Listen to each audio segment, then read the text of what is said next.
Paper जो हैं वो 10 जुलाई के बाद होंगे, नंबर 1। नंबर 2, पेपर इंटर के कोई से भी 3 होंगे, कॉमर्स के 4 होंगे, क्योंकि वो टोटल मार्क्स को पूरा करना पड़ता है।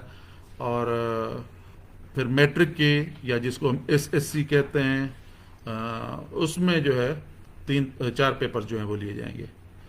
तो बच्चों की एक वो ख्वाहिश थी कि प्रमोशन या इस तरह की चीज़ें जो है वो, प्रमोशन पॉलिसी बेटा कर नहीं सकते ना। प्रमोशन पॉलिसी लास्ट ईयर तो आपका रिजल्ट था, एक कोई रिजल्ट था, उसमें उसके बाद हमने साइकोमेट्रिक प्रिडिक्टिव एनालिसिस की थी कि बच्चे आमतौर पे अगर 1 साल का फर्स्ट ईयर का रिजल्ट है तो इंटरमीडिएट में या सेकेंड ईयर में कितने नंबर ले सकते हैं, लेते हैं आमतौर पे। तो हमने पिछले 3 से 5 साल का डेटा जब हमने एनालिसिस किया था, और इसी तरीके से 9th का रिजल्ट हमारे पास था, एक बेस लाइन हमारे पास थी।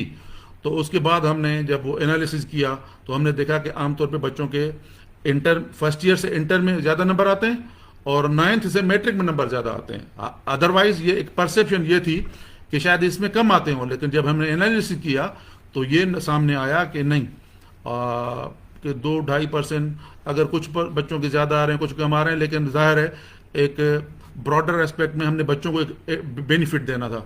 तो बेनिफिट फिर हमने 3% ओवरऑल सब के लिए बढ़ा दिए थे।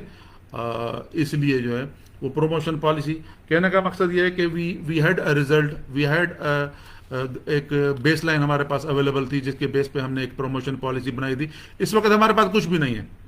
फर्ज करें कि लास्ट ईयर आप फर्स्ट ईयर में थे और इस वक्त आप इंटर में पहुंच चुके थे। लास्ट ईयर फर्स्ट ईयर की मार्कशीट खाली है आपकी, अब इंटर के आप प्रमोशन पॉलिसी कैसे बनाएंगे? हम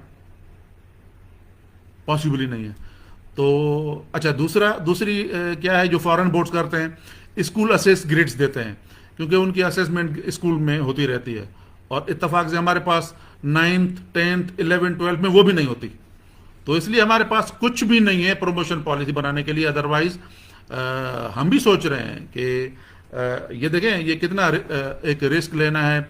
उसके बाद स्ट्रिक्ट SOPs, रोज़ाना COC के में एक मीटिंग हो रही है कि कैसे SOPs बनाएं, कैसे हम इसको सेंटर्स बढ़ा दें कि एक छत के नीचे 50 बच्चों से ज़्यादा ना आए, फिर उसके बाद SOPs कैसे मेंटेन करें। ये सारी चीज़ें जो है वो जो पॉलिसी मेकर्स हैं वो भी आपकी तरह आपसे ज़्यादा सोचते हैं। हम चाह रहे हैं कि आपकी एजुकेशन भी चलती रहे, आपकी असेसमेंट भी हो, क्योंकि असेसमेंट नहीं होगी तो आप इंजीनियर डॉक्टर नहीं बन सकते। कैसे बनेंगे अगर आपके पास रिलायबिलिटी क्या रहेगी? आपके पास प्रमोशन पॉलिसी बनाने के लिए कोई बेसिक डेटा नहीं है, बेस लाइन नहीं है। तो इसलिए जो पॉसिबिलिटीज अवेलेबल थी उसमें से ये बेहतरीन ऑप्शन था कि आपको सिर्फ असेस किया जाए इलेक्टिव सब्जेक्ट्स में।